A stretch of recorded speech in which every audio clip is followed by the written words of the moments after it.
permet peut-être de mieux évaluer les conséquences de ces plans de rigueur. Nous avons eu en effet dans le passé deux sources de distorsion dans la structure productive. L'une que j'ai soulignée, à savoir le fait que la variabilité du taux d'intérêt a conduit à des décisions d'investissement qui n'étaient pas justifiées. Et l'autre, elle vient du fait que justement on a déplacé une grande partie des ressources du secteur privé vers le secteur public à cause du déficit. Et là encore, il y a eu des modifications dans les structures productives, puisque bien évidemment, les types de biens demandés par le secteur public ne sont pas les mêmes que ceux qui auraient été demandés par le secteur privé. Donc il faut que l'on revienne à des structures normales. Il faut un petit peu de temps là-dessus, mais malheureusement, le fait d'avoir voulu financer, stimuler la croissance à tort par des dépenses publiques n'a fait qu'accroître les distorsions dans le système productif. Donc la rigueur, elle est nécessaire, c'est bien évident pour toutes ces raisons. Et j'ajouterais peut-être d'ailleurs aussi une autre considération, à savoir que les déficits sont malheureusement quelque chose de difficile à éviter, parce que c'est le résultat en fait d'un processus politique. Et je vous disais tout à l'heure qu'en France, on a connu des déficits publics pendant 40 ans, il n'y a pas eu une alternance de déficit et d'excédent, et l'une des raisons, c'est que c'est toujours la même, à savoir que c'est facile pour des gouvernants de dépenser aujourd'hui et de faire payer par des augmentations d'impôts dans le futur, lorsqu'éventuellement ils ne seront plus au pouvoir. Donc, les plans de rigueur, ça représente, j'en suis d'accord, un certain retour à la sagesse. Mais encore convient-il de savoir ce qu'on met dans ces plans de rigueur. Car il y a deux moyens de réduire le déficit. On peut augmenter les impôts ou on peut diminuer les dépenses. Et dans le cas de la France, prenons par exemple le dernier plan de rigueur, celui qui a été annoncé par Fillon, je crois que c'est en novembre. Il a annoncé un plan de rigueur de 7 milliards. 7 milliards de réduction de déficit. C'est d'ailleurs fort peu par rapport à un déficit qui est énorme. Cette année, la France va emprunter 178 milliards d'euros, n'est-ce pas? Donc, ce plan de rigueur, il n'est pas à la mesure des choses. Il y a un endettement de 1700 milliards d'euros en France, c'est pas un endettement public. Et si on veut un jour arriver à diminuer cet endettement, il ne suffit pas d'avoir un déficit annuel plus faible, il faudrait avoir des excédents. Car seuls les excédents permettront de rembourser la dette. Donc, ces plans de rigueur français, ils sont dérisoires par rapport aux problèmes à résoudre, mais par ailleurs, ils sont mal conçus. Je donnais l'exemple du dernier plan de rigueur, 7 milliards de réduction de déficit, que l'on obtient pour un peu plus de 5 milliards par une augmentation des impôts et pour un peu moins de 2 milliards par une diminution des dépenses.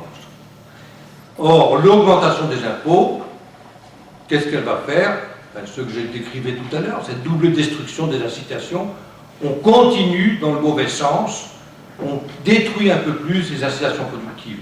Nous n'avons aucune chance de sortir de la crise et de sortir de la stagnation de long terme, les deux problèmes, n'est-ce pas, que nous avons à résoudre, en augmentant les impôts.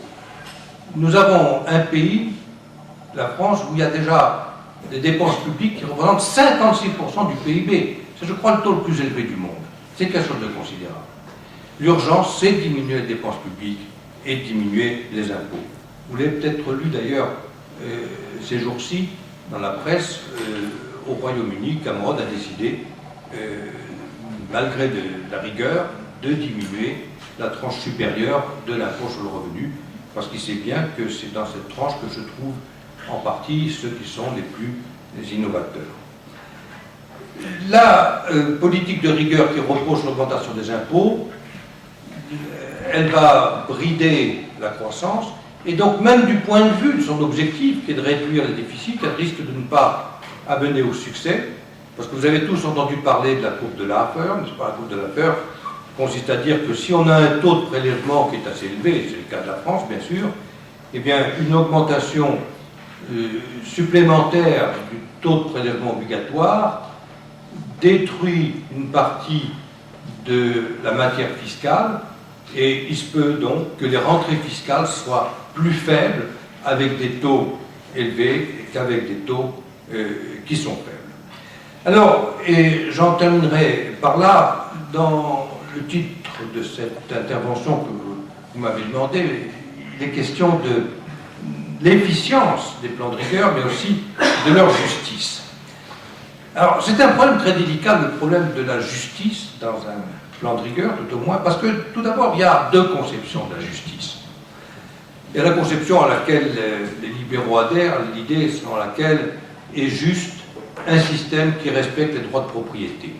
Alors évidemment, ça m'amène très directement à dire l'impôt, il est obtenu par la contrainte, c'est une atteinte très directe aux droits de propriété.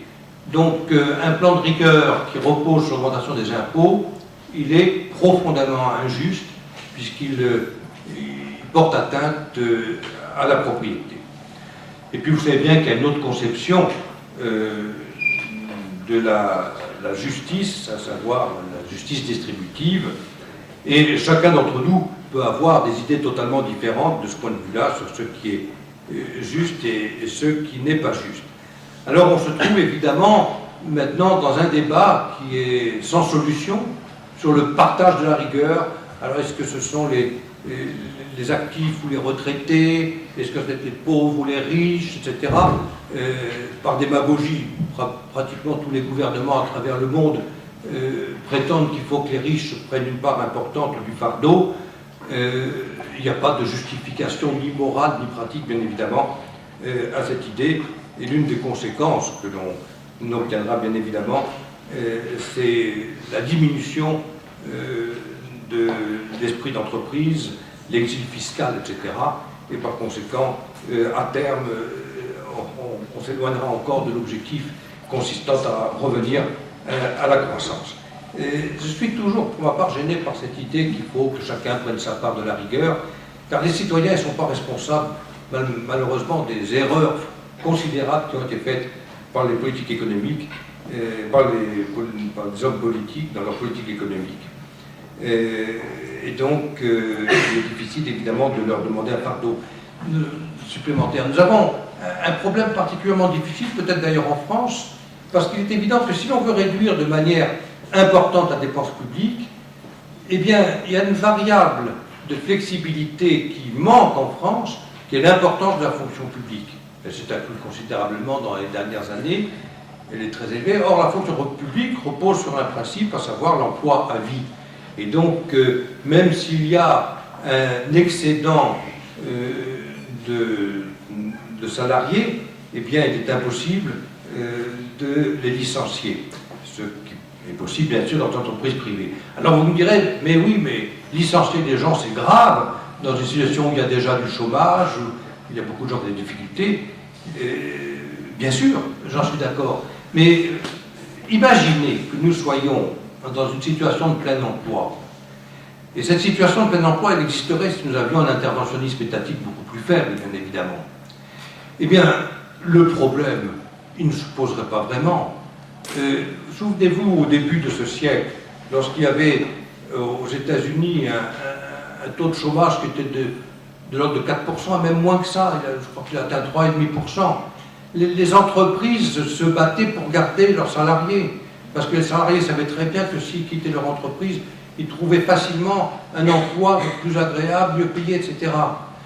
Le problème, c'est que nous avons un cercle vicieux du chômage. Quand il y a du chômage, eh bien, il est évident que les gens ont plus de mal à trouver un emploi, et au lieu d'agir sur les causes du chômage et permettre l'augmentation des emplois disponibles, on essaye d'empêcher le licenciement, et la fonction publique est évidemment un des moyens. Je pense qu'il y aurait des solutions que l'on pourrait trouver, mais il faudrait pour cela une politique radicale d'ampleur qui soit faite rapidement, et qui permettrait d'ailleurs à la fois de résoudre ces problèmes de court terme de déficit public, mais aussi les problèmes que j'évoquais, les problèmes de plus long terme. Il conviendrait d'avoir une réforme fiscale de grande ampleur, impliquant en particulier la diminution des taux les plus élevés de l'impôt sur le revenu, la suppression d'un impôt stupide comme l'impôt sur le capital ou les droits de succession, le passage à des systèmes de retraite par capitalisation, où les gens sont incités à épargner, une diminution de ce problème que j'ai évoqué, à savoir que les systèmes fiscaux punissent le choix du futur, donc des réformes fiscales qui permettent de réduire la taxation du capital et de l'épargne. Voilà certaines des mesures qui permettraient de restaurer les incitations productives et d'aller vers un univers totalement différent où nous aurions à la fois une croissance élevée, un taux de chômage faible, et où par conséquent la flexibilité de l'économie serait plus grande, où il serait plus facile de sortir des crises, et où en tout cas les problèmes de long terme seraient résolus. J'ai parlé plus longtemps que je ne le voulais. Je vous remercie de votre attention. Je m'arrête maintenant pour que nous ayons un tout petit peu de temps pour discuter. Je vous remercie.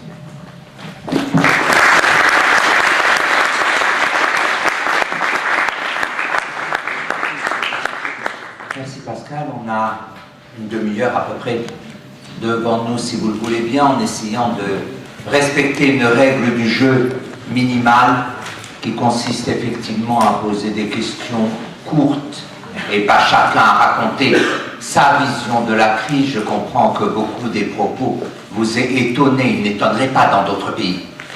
Mais en France, évidemment, c'est un discours que vous n'entendez quasiment pas, y compris dans les milieux des économistes dits professionnels. Question courte, et selon les règles de la diplomatie, réponse relativement courte, même si c'est difficile, pour toujours relancer le débat. Alors, je ne sais pas, de droite à gauche, de Mathieu, ou inversement. Voilà, pour les questions, il faut que vous vous déplacer sur le côté pour les parler. Et peut-être dire qui vous êtes, c'est en une seule phrase, c'est toujours intéressant. Il y a Mathieu, il y a ce jeune homme, il y a ce jeune homme aussi. Ce serait peut-être bien justement de parler dans le micro pour... oui, c'est ça, donc si vous pouvez vous déplacer. On n'a pas de... Bonjour. Excusez-moi, peut-être que ceux qui désirent...